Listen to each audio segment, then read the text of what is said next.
Dans ce podcast, découvrez le quotidien d'un tribunal correctionnel au plus près de la réalité. Exceptionnellement, l'enregistrement des audiences que vous entendrez a été autorisé. Bienvenue dans Justice en direct. Nous remercions Marie Receveur, vice-présidente de la Chambre correctionnelle de Fort-de-France.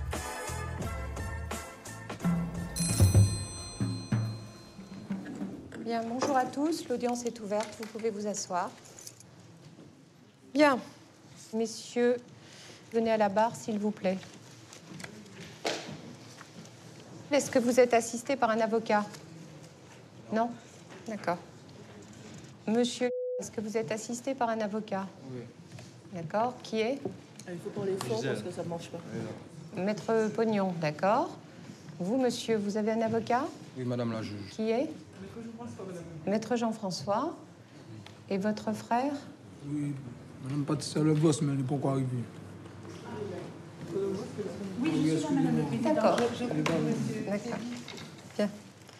Alors, monsieur Nicolas, vous comparaissez dans ce dossier détenu, mais détenu pour autre cause. Vous avez été mis dans ce dossier en détention provisoire. Et alors que vous vous trouviez en détention provisoire, est venue s'inscrire à l'écrou une peine de 20 mois qui résulte d'un jugement prononcé par ce tribunal le 20 août 2011 pour des faits de vol aggravé par 2 circonstances.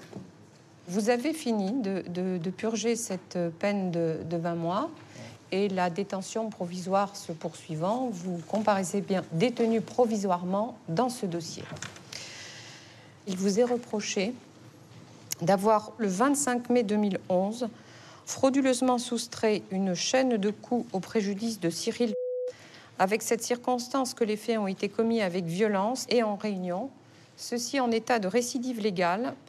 En second lieu, il vous est reproché d'avoir, hors de votre domicile, porté sans motif légitime un pistolet automatique de marque Mauser-Verke de calibre 9 mm au numéro de série limé, approvisionné de 2 cartouches 9 mm.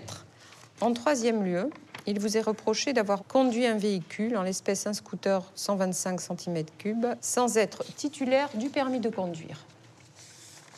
Voilà pour ce qui vous concerne.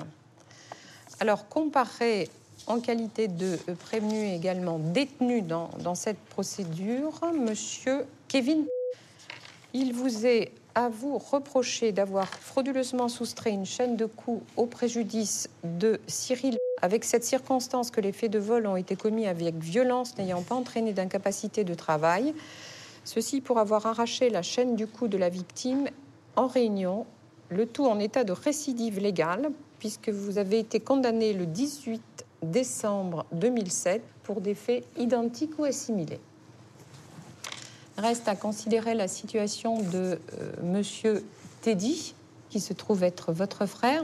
Alors, monsieur, vous êtes également devant nous du fait de la même ordonnance du juge d'instruction pour avoir frauduleusement soustrait une chaîne de coups au préjudice de Cyril, avec cette circonstance que les faits ont été commis avec violence et en réunion, ceci en état de récidive légale, pour avoir été condamné le 6 octobre 2010 pour des faits identiques ou assimilés. Alors, les faits. Le 25 mai 2011, la brigade de gendarmerie du François est alertée dans l'après-midi de ce que des faits de violence avec usage d'armes à feu venaient tout juste d'avoir lieu à la cité Concorde au Vauclin. Avant qu'ils aient le temps de se déplacer, ils apprennent que finalement le calme est revenu. Néanmoins, ils sont inquiets parce qu'on leur a parlé de coups de feu. On sait combien l'usage d'armes à feu est malheureusement fréquent sur le territoire de la Martinique. On sait aussi que les conséquences sont souvent fatales. Donc, les militaires décident de se mettre à la recherche des personnes susceptibles d'avoir émis ces coups de feu et dont on leur dit qu'ils sont en fuite. Quelques instants après avoir reçu ces informations, donc coup de feu, retour au calme de la part d'un habitant du Vauclin, ils apprennent que 2 personnes viennent de déposer un tournevis et une arme à feu derrière le muret d'une habitation. Assez vite, ils vont interpeller messieurs Nicolas et Kevin. Dites-nous pourquoi vous étiez là ce jour-là. On vous écoute. Oui, bon, je me suis retrouvé au Vauclin parce que ce monsieur-là, il avait acheté ma moto. Je me suis fait braquer, donc je me suis acheté une arme à feu. Comme j'ai eu peur. Je voulais pas que ça m'arrive encore une fois. Ouais. Ce monsieur-là, vous avez... Il avait ma moto. Il avait votre moto. Ouais. Et comment était-il entré en possession de votre moto? Je crois que ses copains, 2 personnes lui ont vendu. D'accord. On vous l'avait volée, cette moto? Oui, on m'a braqué. Bon. Alors, que se passe-t-il J'arrive là avec le gars qui a reconnu ma moto. On s'explique qu'ils parlent ensemble. Bon, il m'a dit que si c'est vraiment ma moto, de retourner avec la carte grise. Donc c'est ce que j'ai fait. Alors, pour être précis, vous vous rendez au Vauclin le 25 mai 2011, une première fois dans la matinée. Oui, dans la matinée, oui. Et le gars qui a reconnu votre moto et qui vous accompagne, Ouais. c'est Romuald, Oui. dit Roro dans la procédure. C'est ça? C'est ça. Vous êtes seul avec ce monsieur quand vous y alliez le matin? Non, j'étais accompagné avec les frères Donc vous repartez chez moi pour... avec votre escorte? Oui, Oui. Récupérer la carte grise. voilà. D'accord. Et j'ai récupéré ma carte grise et puis je me suis armé. Comme ils m'ont mis au courant que ce monsieur-là est parfois armé. vous vous êtes armé Ouais, du Moser qu'on a retrouvé. ouais. Bon. Donc nous sommes retournés et puis... Il était où le Moser? Il était chez moi. Il était chez vous. Ouais, Vous l'aviez acheté? Oui, je viens de vous dire que je me suis fait braquer. Donc je me Non, suis mais armé. j'avais entendu que vous étiez fait braquer, que vous trouviez normal, vous étant vous fait braquer. Vous parlez du vol de la moto, de votre moto. Oui. De ressortir armé d'un Moser. Ce Moser, vous le déteniez d'où? Bon, je l'ai acheté à un type. Bon, il ne m'a pas donné de détails. On a fait la transaction et puis voilà. Alors, ce qui est étonnant, c'est que le matin, quand vous allez pour tenter de négocier la remise de la moto, vous y allez non armé. La première fois? Oui. Non. Le matin, vous étiez aussi armé. Non, j'étais pas armé. Donc, c'est ça, ce que je dis. Le matin, vous y allez non armé. Non, mais voilà. Et l'après-midi, alors que vous détenez le titre de propriété, si je puis dire, de la moto, à savoir la carte grise, et que ça devrait suffire pour démontrer que vous en êtes le propriétaire, donc que ça devrait suffire à la remise, on va dire, tranquille de la moto, là, vous partez armé. C'est assez paradoxal. Mais je vais vous dire, quand ils m'ont mis au courant que ce jeune homme-là est parfois armé. Donc c'est pour ça que je me suis armé. Oui, mais ce que je répète, c'est que le matin, vous y êtes allé non armé. Qu'est-ce qui fait que l'après-midi, vous estimez qu'il vaut mieux être armé? Ça tourne mal. Ça ne pouvait pas tourner mal, puisque vous aviez la carte grise montrant le fait que vous êtes le propriétaire de cette moto. Ouais, mais c'est pas comme ça s'est passé. Lorsque nous sommes arrivés, j'ai vu qu'ils ont entouré mon ami. Ils l'ont arraché sa scène. Donc, non, alors ça, on est après l'arrivée dans l'après-midi. Bon, d'accord. Bon, bref, donc vous vous armez du Moser et vous repartez. Alors, vous repartez sur une moto, donc le fameux scooter qu'on a retrouvé garé au François, et vous n'avez pas le permis pour conduire ce scooter. On est bien d'accord? Oui, je suis bien d'accord. Bon. Alors, vous repartez avec les frères. Oui. À un moment donné, vous récupérez une 4e personne. Oui. C'est bien ça? C'est bien ça. Bon. Est-ce que Teddy ou Kevin est armé? Bon, non, apparemment, ils n'étaient pas armés. Ça veut dire quoi? Apparemment, ils n'étaient pas armés. J'ai pas vu qu'ils ont sorti de... Non, au moment où vous partez, vous ne voyez pas d'armes sur eux, voilà. Sur eux. D'accord. Je reprendrai un peu plus tard vos dépositions. On poursuit. Vous arrivez donc les 2 motos. Ben, nous sommes arrivés là. Lorsque nous sommes arrivés là, mon ami, il est descendu de moto. Il l'a entouré, il a arraché sa chaîne. Donc, du coup, après ça, j'ai vu que lui, il a arraché sa chaîne à... Ils se sont battus. Donc, j'ai sorti mon arme à feu et puis j'ai fait un coup de feu. Puis, il s'est calmé, nous sommes repartis. Ouais. Ils l'ont entouré tout de suite, ils l'ont arraché sa chaîne. Donc son frère a vu ça, donc automatiquement il a arraché la chaîne. Parce que là, peut-être là, constaté que les gars, ils ne veulent pas négocier. Donc voilà. J'ai vu qu'ils arrivent à plusieurs coutelas, couteaux. Coutelas, couteau? Ouais. Donc j'ai mis tout le monde en jour. Puis ça a calmé les gens. J'ai fait un coup de feu et puis nous sommes partis.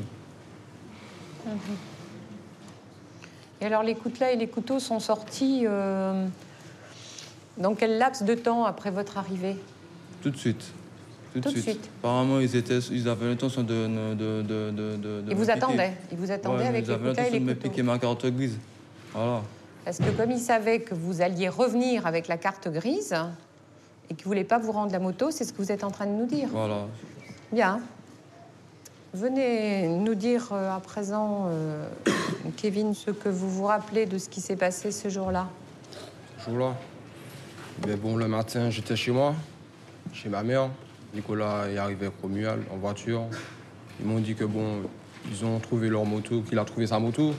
Que bon, allons monter au Vauclin et puis on va voir si sa moto est bien là. Je lui ai dit, bon, il n'y a pas de problème. Je dis, on y va. Moi, je pensais qu'il n'y avait aucune violence, aucun truc. Ils sont montés, ça s'est bien passé. Comme il n'y avait pas de violence, on était là, il parlait comme s'il était là comme ça. Bon, donc tout se passe très paisiblement. Tranquillement, tout se passe tranquillement. Tout se passe tranquillement. Bien. Donc vous repartez, récupérez la carte grise. Pourquoi vous reprenez les motos l'après-midi? Pourquoi vous n'y retournez pas en voiture? Pourquoi on l'a pas repris en voiture? Oui. Tu vois, comme dans notre tête, on allait repartir avec son scooter, tranquillement, retourner dans notre commune à Fort-de-France. Vous aviez envie, en fait, de faire un petit tour en moto. Non, il est venu casquer. Bon, j'avais mon casque, j'ai pris mon casque. Et vous partez à 3 d'abord. Nous partons à 3. Et puis après, une 4e personne est arrivée, un ami. Et puis voilà, on a dit, bon, quoi, on va récupérer la moto maintenant, aujourd'hui ou demain. Puis bon, vous n'êtes pas allé le chercher par hasard pour faire nombre face à monsieur qui pourrait s'opposer à la remise de la moto? Non. Bon, sincèrement, je me suis posé la question, mais après, tu vois, la manière que ça s'est passé le matin, je me suis dit, bon, s'il a dit d'aller chercher la carte grise, et puis qu'il avoue que c'est une moto volée, que bon, que ça va bien se passer. Ça va bien se passer. Tu vois, j'ai pas mis d'intention, tu vois. Bon. Est-ce que vous êtes aperçu que monsieur était armé d'un Mauser? Non, il m'a même pas dit qu'il avait de fusil, madame. Il m'a dit simplement que bon, il a sa carte grise et puis que bon, on y va.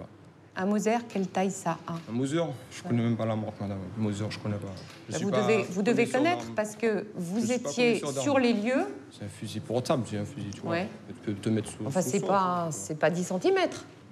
Oui, je sais pas. Quand il courait, je l'ai vu. Bon, ça devait être une manière. Vous l'avez vu, oui. C'était une manière, un petit truc. Comme ça, comme les ça. trucs qui vendent chez Levallois, tu vois, dans les magasins d'armes, les trucs habillés. Ben, c'était une manière comme ça. Bon, donc vous ne voyez pas le Mauser. Est-ce que votre frère Teddy est armé? Mon frère? Oui. Non, il n'est pas armé parce qu'en connaissant mon petit frère, il n'a pas d'armes, j'ai pas d'armes. Donc je pense pas qu'il ait pas d'armes. Alors, vous voyez pas le Mauser et personne d'autre n'est armé. Soit. Vous arrivez au Vauclin. Que se passe-t-il à ce moment-là? Bon, quand nous sommes arrivés à moto, bon, Cyril était là avec les jeunes. Avec ses camarades? Oui, ses camarades. Bon, moi, personnellement, quand la moto s'est garée, tac, moi, j'ai été parti par 2 jeunes. Moi, tu vois, j'ai vu là tout de suite que c'était un guet-apens, que c'était un truc pas normal. Ils m'ont ramené dans des escaliers. Ils m'ont dit, qu'est-ce que tu sors de Fort-de-France, tu viens faire la loi ici, tu vois. T'es pas dans ton quartier, tout et tout. Comme j'avais une petite chaîne à boules, avec des boules en or, ça a arraché. J'ai perdu ma chaîne, ils m'ont raquetté dans ma sacoche, j'ai pris mon argent. Bon, Dieu merci, j'ai pu récupérer ma chaîne.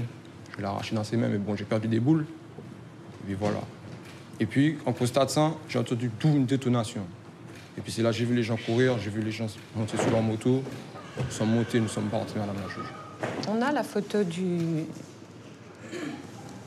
Mauser. Quand même une arme assez conséquente. Hein. Quand quelqu'un la porte sur lui,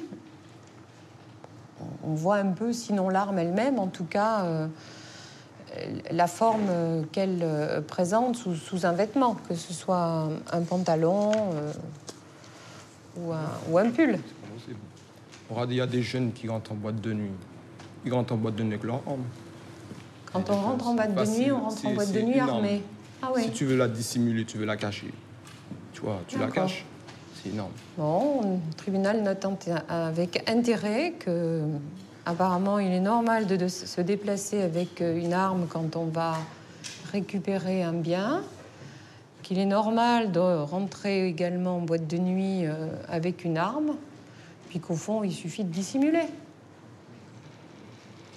Vous allez souvent en boîte de nuit avec des armes, monsieur? Moi, mais madame, je vous ai dit tout à l'heure là que je ne suis pas une personne avec des armes à feu. J'ai pas sous mon casier, tu vois, des affaires que j'avais déjà. Justement, vous avez un casier dont on va parler en temps et en heure. Oui, mais quand vous lisez l'histoire, vous voyez bien que je suis une victime et puis que voilà. Et qui pose quand même question, ce casier. Vous avez vu, vous, les couteaux et les coutelas qui apparaissent aujourd'hui dans la procédure et dont personne ne nous avait parlé jusqu'à présent? J'avais signalé ça aux gendarmes. Vous n'avez pas noté ça sur le procès-verbal? Les gendarmes n'avaient pas noté sur le procès-verbal.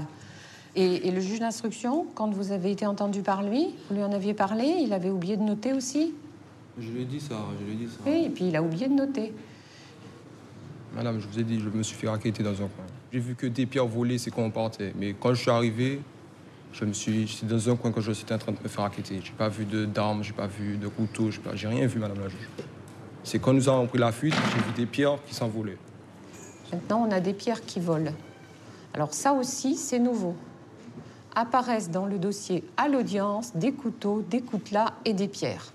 Vous avez été entendu plusieurs fois par les services enquêteurs, vous avez été entendu plusieurs fois les uns et les autres par le juge d'instruction. Et là, 1 an et quelques après les faits, vous nous faites état à l'audience de couteaux, de coutelas et de pierres qui volent. Bon, eh bien, on va entendre Monsieur Teddy dans sa version. Vous, qu'est-ce que vous avez vu? En plus, en moins? Moi, j'ai rien vu en plus en moins. Moi, la seule chose que je sais, c'est que le jour où nous sommes arrivés au Vauclin, mon frère s'est fait prendre la partie. Jusqu'à même point, le matin, vous confirmez que quand vous y êtes arrivé, le climat était calme? Oui, madame. Bon. Vous y repartez l'après-midi, vous êtes au volant d'une moto. Michael a pris place sur la moto derrière vous. À partir de là. Michael n'a pas pris place parce que c'est Michael qui conduisait la moto. Bon. D'accord. Et madame, les gendarmes nous ont filmé à la station. Quand vous regardez, vous voyez bien que je suis passager sur la moto. Vous êtes passager. Bon. Et ensuite? Parce que nous sommes descendus de la moto et j'ai pris mon frère à partir tout de suite. Bon, quand ça s'est fait, moi, quand j'ai vu ça, tout ça, je suis allé. C'est mon frère. Je suis allé prendre pour mon frère. Bon, quand j'ai vu qu'ils ont pris la chaîne de secours, moi, j'ai pris la chaîne de Cyril. Et puis après ça, comme nous sommes partis à la moto, ils ont lancé des pierres sur nous, tout ça. Et on a dit ça dans les dépositions. Alors, je vais reprendre les déclarations des uns et des autres. Voici ce que déclare monsieur au juge d'instruction. Madame, je veux dire la vérité. Je reconnais que le pistolet Moser m'appartient et que je suis allée au Vauclin avec ce pistolet. Je n'avais pas l'intention de faire du mal. D'ailleurs, il était chargé de balles à blanc. Je précise que Teddy était également armé. Quand on est arrivé, Teddy s'est immédiatement approché de monsieur et a pointé son arme sur lui, a essayé de lui arracher la chaîne.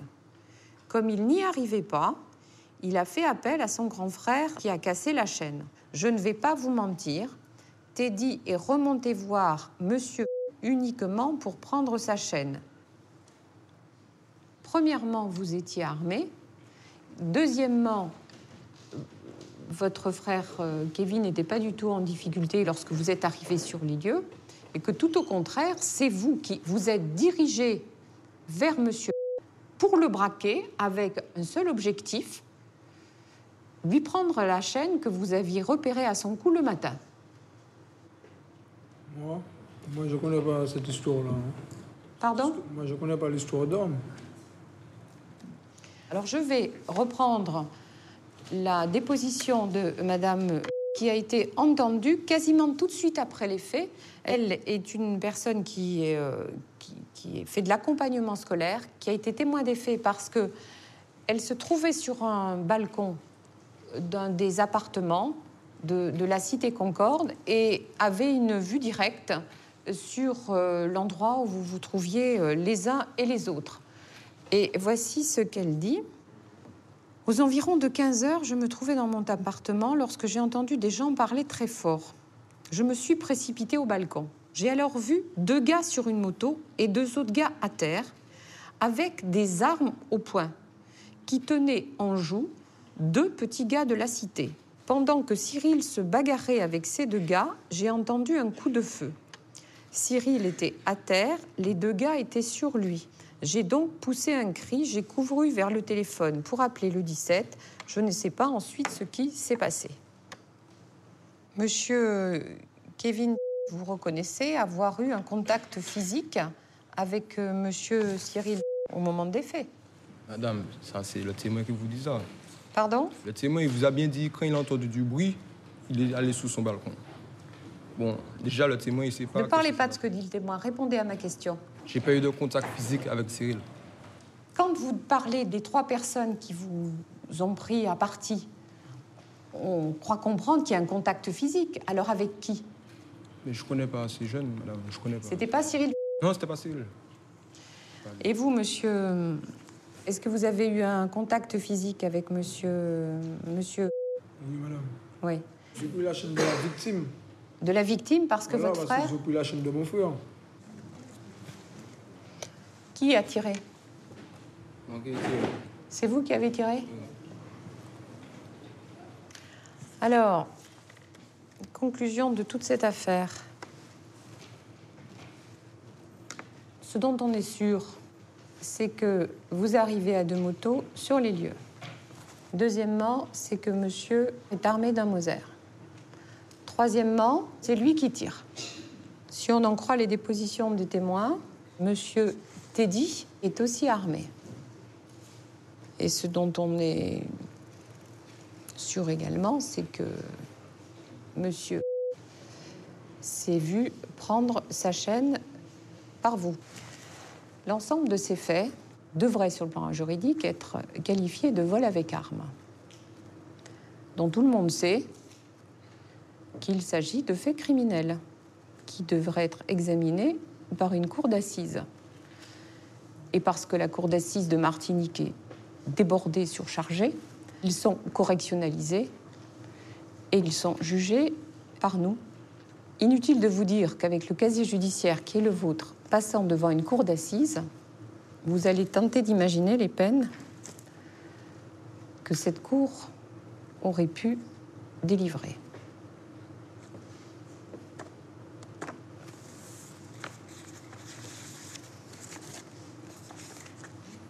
Bon, à ce stade, des questions sur les faits.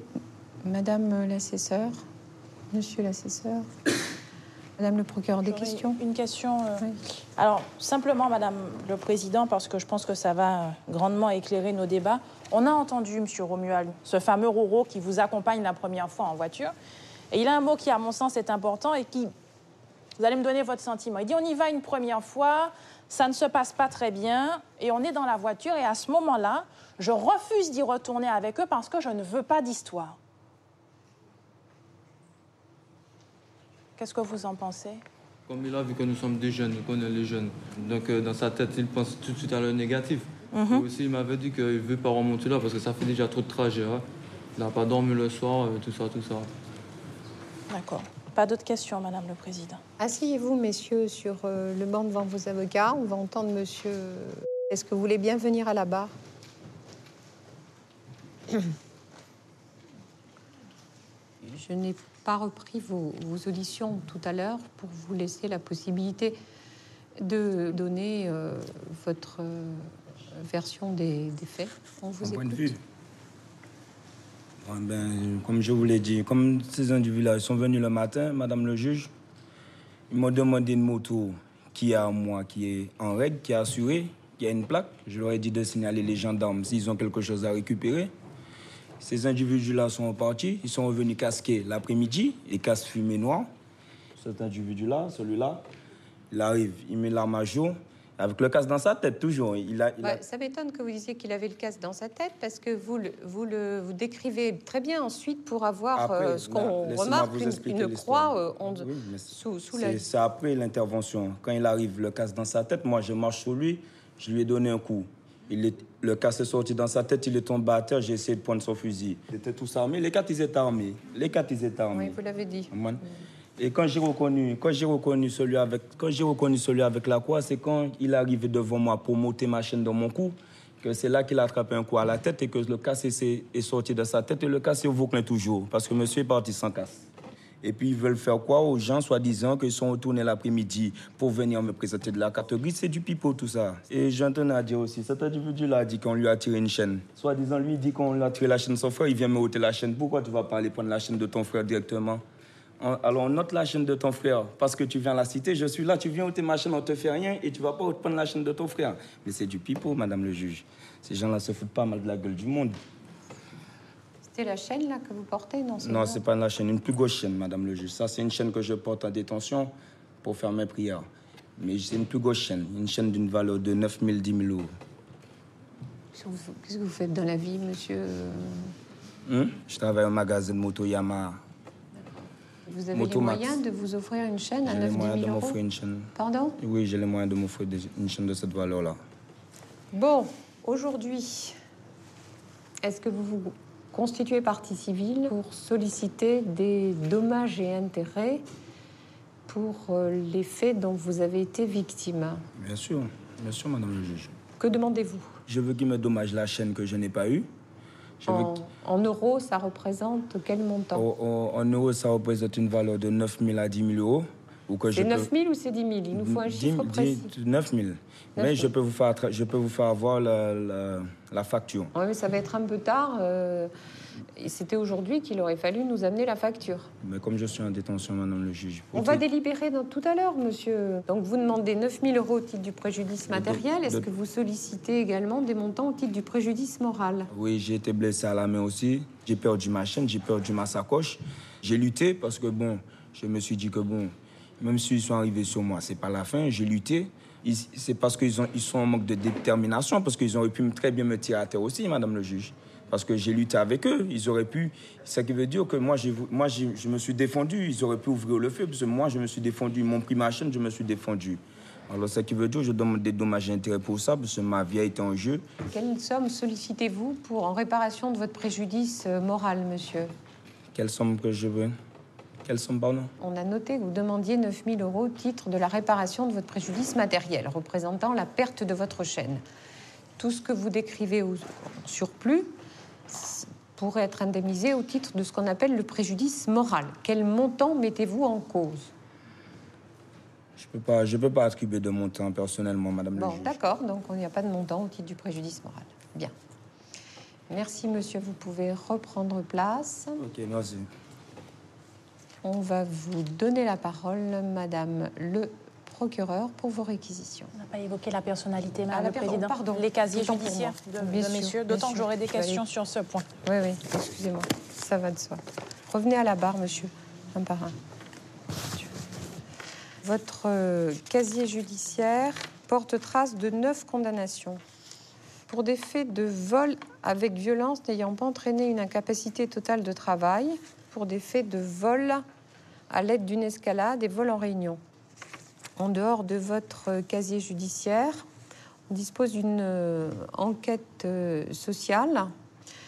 Le rapporteur fait état d'une enfance difficile, de difficultés familiales qui fait que vous êtes très vite considéré comme chef de famille et devant assurer ou assumer les responsabilités correspondantes. Malheureusement, le rapporteur note que vous êtes un fumeur de cannabis invétéré. On vous désigne également comme étant un détenteur habituel d'armes à feu. Qu'est-ce que vous pouvez dire de ce rapport d'enquête sociale, monsieur? Ça c'est vrai, mais détenteur d'armes, ça c'est faux. Qu'est-ce qu'il raconte là? J'ai acheté une arme parce que je me suis fait braquer. Je voulais pas que ça se reproduise encore une fois. Donc c'est une... Je me suis acheté une sécurité parce que vu que la police ne fait rien, je suis allé porter plainte jusqu'à présent, ils n'ont rien fait, ils n'ont rien trouvé. Et ce monsieur-là vient jouer la victime en espérant de me tirer de l'argent. C'est un gars comme moi, c'est un type pas bon, c'est un récidiviste ce gars-là. Il a déjà fait la prison comme La moi. police ne fait rien, mais la police et ou la gendarmerie vous ont quand même interpellé à 9 reprises, monsieur. Elles ne peuvent pas être derrière chaque personne 24 heures sur 24. Du coup, je me suis fait justice tout seul alors. Oui, ce qui vous vaut une nouvelle fois d'être en détention. Bien. Des questions sur la personnalité, non? Monsieur Kevin, venez à la barre à présent. Alors, votre casier judiciaire fait état de 6 mentions. Pour des faits de vol avec violence n'ayant pas entraîné une incapacité totale de travail, pour des faits de vol avec violence ayant entraîné une incapacité totale de travail inférieure ou égale à 8 jours, en réunion avec usage ou menace d'une arme, pour usage illicite de stupéfiants et conduite d'un véhicule sans permis. Alors, s'agissant des éléments de personnalité qu'on a par ailleurs sur vous, vous ne disposez d'aucun diplôme, vous avez quitté l'école assez tôt. Vous n'avez pas d'emploi, vous avez une compagne dont vous avez d'ailleurs une petite fille de 3 ans, petite fille non reconnue, mais vous dites vous en occuper en versant de temps en temps quelques subsides à la mère. Je l'ai reconnue. Pardon? La fille reconnue. Parce qu'au moment de votre passage en... C'était déjà en cours à C'était l'extérieur, en cours, mais comme c'était j'ai pas été fait. incarcéré, alors... D'accord, depuis vous l'avez reconnue alors? Voilà. D'accord. À quel âge vous avez quitté l'école, monsieur? Eh bien, en 2007, parce que j'ai été incarcéré, j'étais en terminale électrotechnique. Je prépare un BEP. Est-ce que pendant votre période d'incarcération, puisque vous étiez en terminale, vous avez pensé à préparer votre baccalauréat? Oui, j'avais fait des demandes, tout et tout. L'assistante sociale m'avait dit qu'elle allait faire les démarches. Alors que, tu vois, les papiers, les démarches, tout ça, elle n'a pas eu le temps de faire pour moi et puis j'ai pas passé le diplôme. Parce que j'ai demandé pour passer en prison, ils n'ont pas accepté. Bon, alors qu'est-ce que vous faites en détention? Je me suis inscrit à l'école. J'ai préparé un examen, j'ai dit à passer l'examen, j'attends le résultat. Je suis plus en section fermée, tu vois, je suis en section ouverte, tu vois. Je prépare ma réinsertion, je suis passé en aménagement de peine hier pour une conditionnelle. Bon. Des questions à monsieur sur... Pas de questions, Madame le Président. Une dernière de ma part. Quels sont vos projets professionnels ou familiaux? Vos projets? Si je sors, c'est pour préparer, tu vois, mon départ en France. Avec ma copine et puis ma petite fille. Mais bon, le temps de préparer tout, je vais m'inscrire au permis, je vais essayer de chercher un travail. Parce que comme les patrons, tu vois, c'est très dur en prison. L'assistance sociale, j'ai déjà demandé à la sociale pour prendre des rendez-vous pour l'emploi, tout et tout. Rien ne bouge, rien n'avance. Bon. Asseyez-vous à côté de monsieur.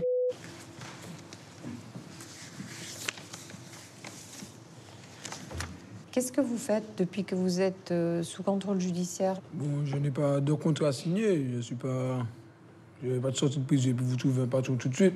Mais depuis ma sortie de détention, j'ai fait quelques travaux, j'ai distribué des prospectus, tout ça. Et j'ai un rendez-vous au Pôle emploi, mais comme ils ont fermé le Pôle emploi près de chez moi, alors ils ont remporté le rendez-vous. Normalement, je devais avoir un rendez-vous avec un patron, mais... Bon. Alors, votre casier judiciaire porte les mentions suivantes, 10 au total. Violence aggravée, extorsion par violence, vol aggravé par 2 circonstances. Transport, détention, acquisition, importation, contrebande de stupéfiants, violence avec usage ou menace d'une arme et violence ayant entraîné une incapacité de travail n'excédant pas 8 jours.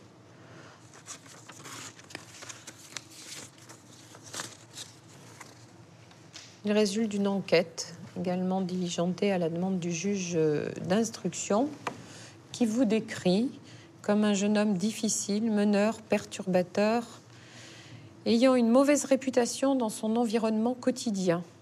On relève une absence de père, une sortie de scolarité sans diplôme ni formation et sans aucune expérience professionnelle. Qu'est-ce que vous en pensez? Non, mais quand vous sortez de la prison, quand vous avez fait de la prison une première fois, quand vous faites de la prison une deuxième fois, on vous remet dans la rue comme ça. On ne vous dit pas que vous touchez de la CEDIC. Vous ne touchez pas de la CEDIC. Bon, madame, quand je suis sorti de prison, on ne m'a jamais donné d'argent. Je suis sorti de prison avec 10 euros. Avec 10 euros, on a plus entendu parler de moi. Vous comprenez? Ça veut dire qu'un homme peut changer dans la vie. C'est vrai que j'ai fait des conneries, mais aujourd'hui, je suis prêt à changer. Si j'étais un vrai délinquant, j'allais me remettre dans la rue, vous comprenez? Il allait voler les trucs des gens. Saute de prison avec 10 euros et puis je me suis tenu à carreau. C'est vrai que le passé n'est pas bon, mais il faut voir le futur aussi et le présent. Alors, s'il y a des questions sur la question, Madame le Président. Vous avez été condamné en comparution immédiate par ce même tribunal le 20 avril 2011 pour des faits de vol avec effraction et en réunion. Le tribunal, et j'en ai un souvenir des plus frais, Madame le Président, parce que le 20 avril, j'étais assise à cette même place. C'était l'histoire d'un cambriolage dans un truc de pneus, vous vous en souvenez? Vous avez été condamné à 2 ans d'emprisonnement ferme. Est-ce que vous vous en souvenez? Oui. Le tribunal n'a pas décerné mandat de dépôt. Vous vous en souvenez? C'est bien cela? Oui. Le 20 avril, vous prenez 2 ans ferme sans mandat de dépôt. Le tribunal se montre clément parce que vous étiez venu, pas de mandat de dépôt, vous repartez librement. Et le 25 mai, vous êtes à Cité Concorde avec vos 2 amis. Est-ce que c'est bien ça? Oui. C'est bien ça. Pas d'autres questions, Madame le Président. Du côté de la défense, des questions sur la personnalité de monsieur... Non. Asseyez-vous à côté de monsieur. Cette fois, Madame le procureur, il me semble que nous sommes en capacité de vous entendre. Merci, Madame le Président. Madame le Président, Madame, Monsieur du tribunal, vous avez tenté de rappeler que dans une autre juridiction, moins chargée que celle de Fort-de-France, on serait dans la salle d'à côté, en train d'examiner des faits de vol avec armes, et ces messieurs encouraient une peine plus lourde que celle qu'ils encourent aujourd'hui. Je ne voudrais pas que dans cette salle d'audience, parce que les vols avec armes correctionnalisés, vous en examinez toutes les semaines et plusieurs par audience, parce que cette juridiction est tellement écrasée par une délinquance galopante qu'on perde de vue la gravité de ce qui s'est passé et que les 3 prévenus qui sont là n'aient pas aujourd'hui la peine qui serait, à mon sens, mesurée eu égard à la gravité des faits qui leur sont reprochés. Et là, Madame le Président, ce qui vous vient de vous être servi à cette barre mérite un grand prix d'interprétation. On vient de vous décrire monsieur et ses amis comme des gens surexcités, avec des armes qui n'étaient pas là pendant la procédure, mais dont on vous dit qu'elles apparaissent maintenant, qu'il y avait des fusils, des coutelas, tout ça. On n'en a jamais parlé. Et ce qui s'est passé, encore une fois, c'est que c'est très simple. À ce moment-là, on vient donner une leçon à monsieur. Teddy se jette sur monsieur, lui arrache la chaîne, il n'arrive pas à la décrocher, Kevin viendra à son secours. On va lutter au sol. Il vous dit d'ailleurs pendant ce moment-là, j'ai quelqu'un dans le dos qui me tire les cheveux. Monsieur a tiré un coup de feu. Les jeunes se dispersent, tout le monde remonte sur ses motos et on prend la fuite. Sur 2 motos séparées, parce que ça vous permet de vous disperser. C'est la version, Madame le Président, Madame, Monsieur, qui ressort de ce dossier. Pourquoi Monsieur viendrait aujourd'hui changer de version? Il ne peut pas, dans un cabinet d'instruction, alors que les 2 autres sont à côté, dire oui, c'est vrai. Ils se sont jetés sur lui. Il ne peut pas. Ça ne se fait pas. C'est la seule raison pour laquelle il va changer de version. Version qui est corroborée par tous les témoins qui sont dans ce dossier. Madame le Président, Madame, Monsieur du tribunal, vous l'aurez compris, je ne peux pas entendre les explications qui vous sont fournies à cette barre et j'espère qu'elles ne sauront emporter votre conviction. Je ne peux pas laisser Monsieur Kevin venir vous dire à cette barre, quand vous regardez mon casier, vous savez bien que ce n'est pas mon genre, je suis une victime. Ce sont les mots qu'il a eus. Je suis une victime. Dernière mention à son casier, 2007, 3 ans. Mais au-delà de la lourdeur de leur casier judiciaire, Madame le Président, Madame, Monsieur, la manière même dont les choses se sont déroulées vous démontre bien qu'on n'a pas affaire à des débutants.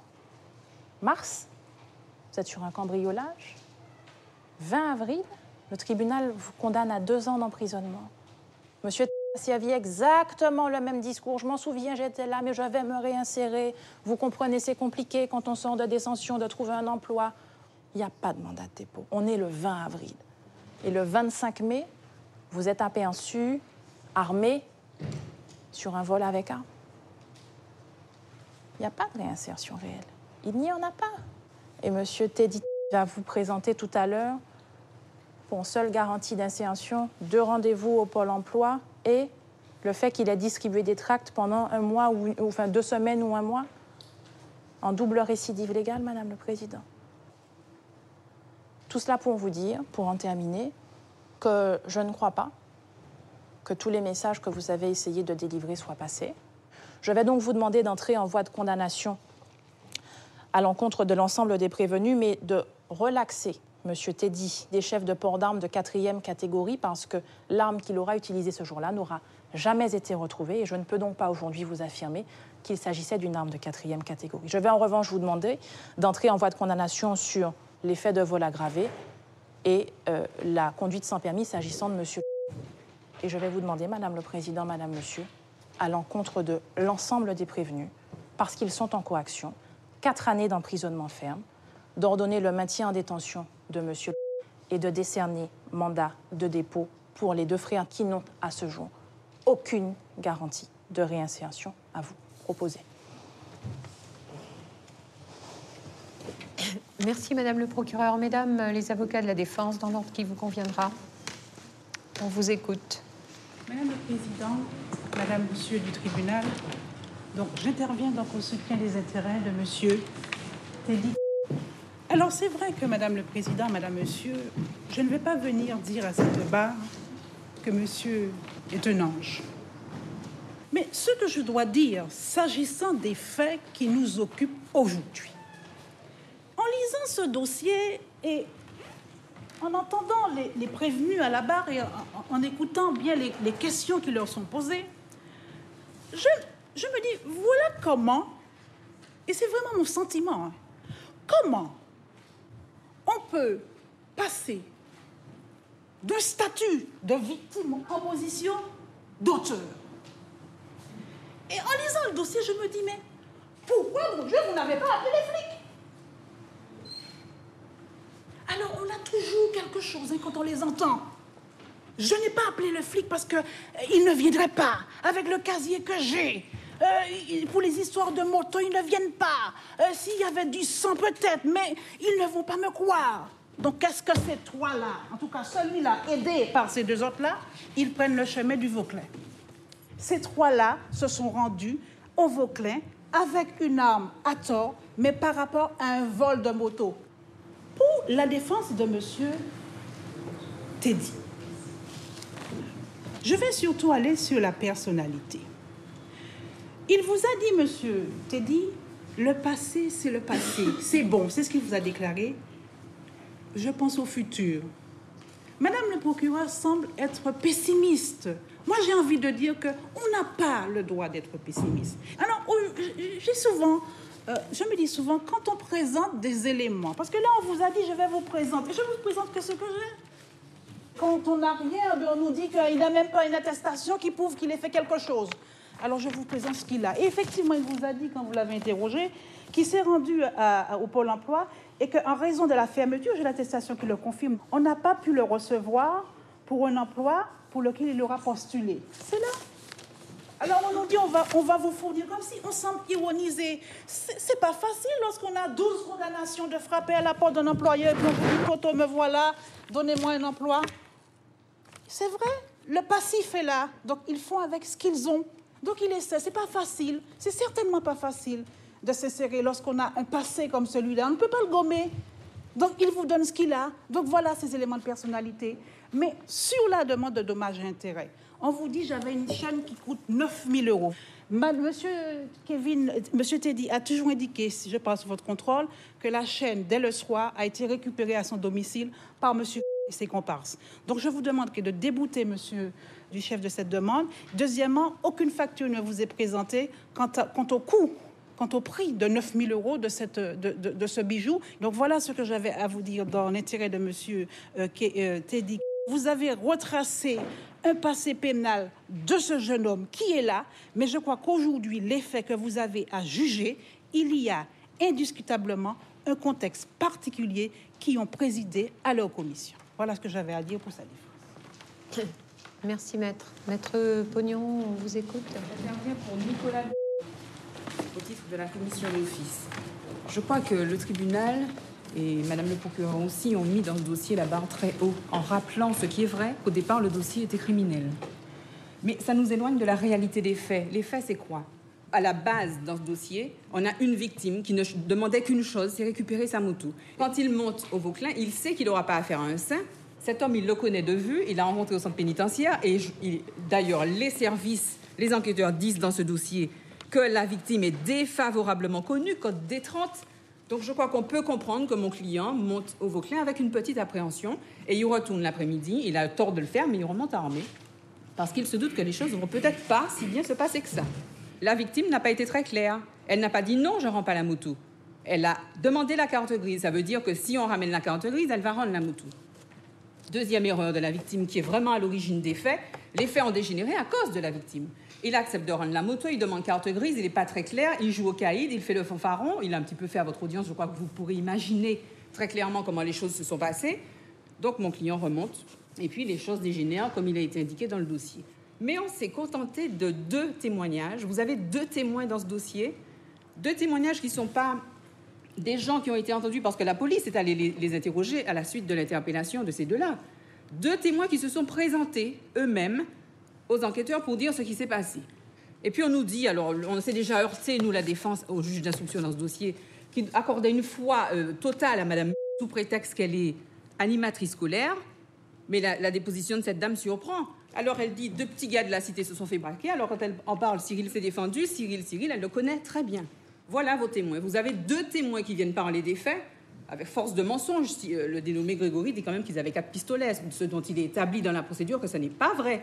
Donc, je crois que vous êtes quand même, je l'espère, amenés à prendre un peu en compte ce que disent ceux-là, d'autant que leurs dépositions n'ont pas tellement varié que cela. S'agissant de mon client, je vous dis, casier judiciaire chargé, oui. Casier judiciaire avec que des vols, ce qui est quand même révélateur du fait que c'est pas un gars violent, c'est pas quelqu'un... C'est un gars qui est sorti du circuit scolaire trop tôt, qui est malheureusement pas très diplômé, qui donc se heurte à la même situation que connaissent tous les jeunes non diplômés de ce pays. Pas de travail, pas de formation, désœuvrement.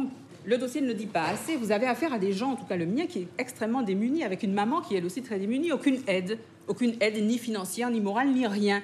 Alors, quand j'entends 4 ans, sous prétexte que le dossier était au départ criminel, je me dis, mais les dés sont pipés à la base. De quoi parle-t-on? Mon client comparaît devant vous pour conduite sans permis et pour port d'armes. La réalité du dossier, c'est ça. Un garçon qui est allé chercher sa moto, le truc a dégénéré à cause de la victime. On lui reproche port d'armes et conduite sans permis. C'est bon. Il a fait 14 mois à l'heure qu'il est de prison. Je dis que c'est suffisant. Merci, maître. Maître Jean-François. Oui, Madame la Présidente, Madame, Monsieur le tribunal, donc j'interviens aux intérêts de M. Kevin, celui qui est au milieu, puisque ça ressemble tellement que nous, même les conseils, de temps à autre, que nous les confondons. Il y a des choses qui sont importantes à dire concernant les 2. Je vais les lier tous les 2 parce que c'est leur enfance qui est complètement déstructurée, disloquée. Et il faut savoir comment ces 2 jeunes-là, parce qu'ils sont tout jeunes tous les 3. Hein. Ils sont tout jeunes, 21 ans, moins de 25 ans, enfin. Ils sont tout jeunes en tout cas. Pourquoi ces 3-là ont une vie aussi difficile, aussi bouleversée, aussi déstructurée?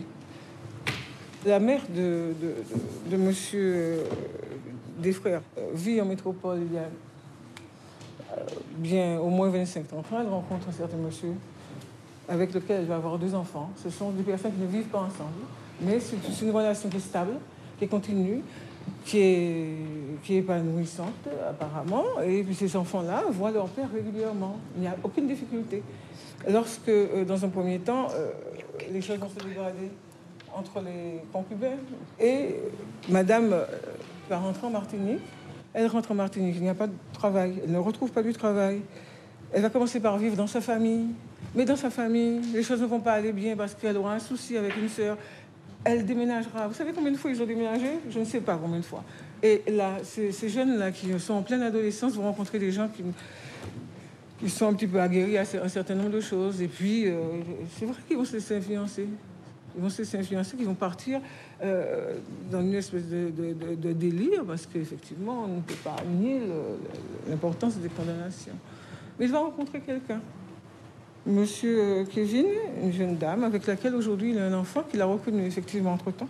et avec laquelle il commence à se structurer. Mais parce que ça vous paraît, vous savez, des fois, on dit chercher la femme pour les choses négatives, mais il faut la chercher aussi pour les choses positives. Cette rencontre-là, je crois qu'elle va changer sa vie, parce qu'il est, en tout cas, acquis dans le dossier que c'est un très bon père de famille qui s'occupe de son enfant, qui s'occupe de sa compagne, qui fait ce qu'il peut lorsqu'il trouve ce que nous appelons communément des jobs, et qui a, quand il sort de prison, 300 € par mois, mais qui va continuer, qui va, même avec ces 300 € aider son ami, aider sa fille, mais aider sa mère également, Madame le Président. Vous l'avez dans l'enquête de personnalité. Voilà les observations, Madame le Président, que je vais faire dans l'intérêt de Monsieur Kevin. Merci, Maître. Messieurs, est-ce que vous avez les uns et les autres des observations encore à faire valoir? Bien. L'audience est suspendue entre 20 minutes et une demi-heure pour les délibérés. Suspension.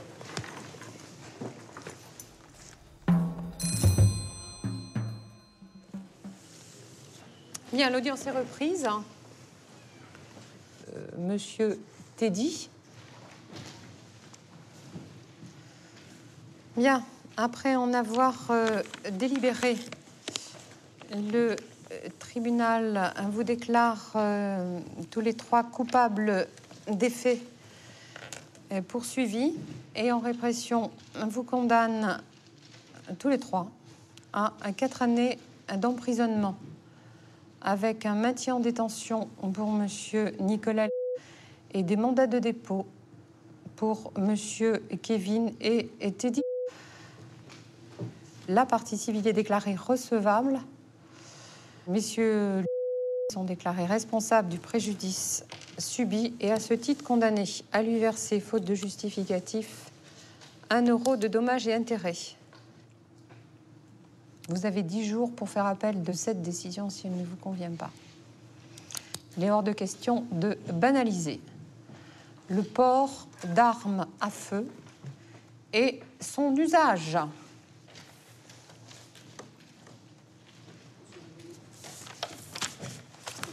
Tu vas pour combien de temps en prison?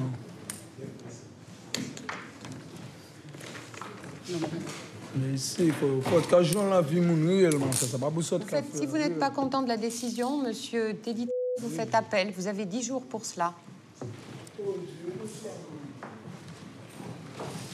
Bien. L'audience est levée.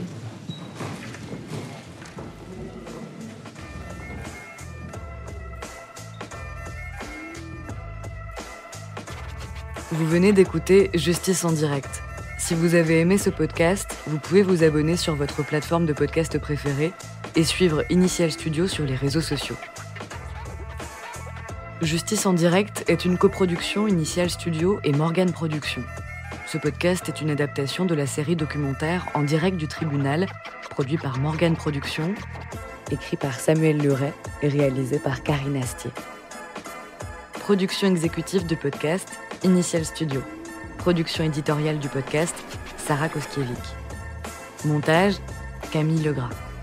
Musique, La Grande Table. Illustration, Paul Grelet. Avec la voix de Pauline Josse.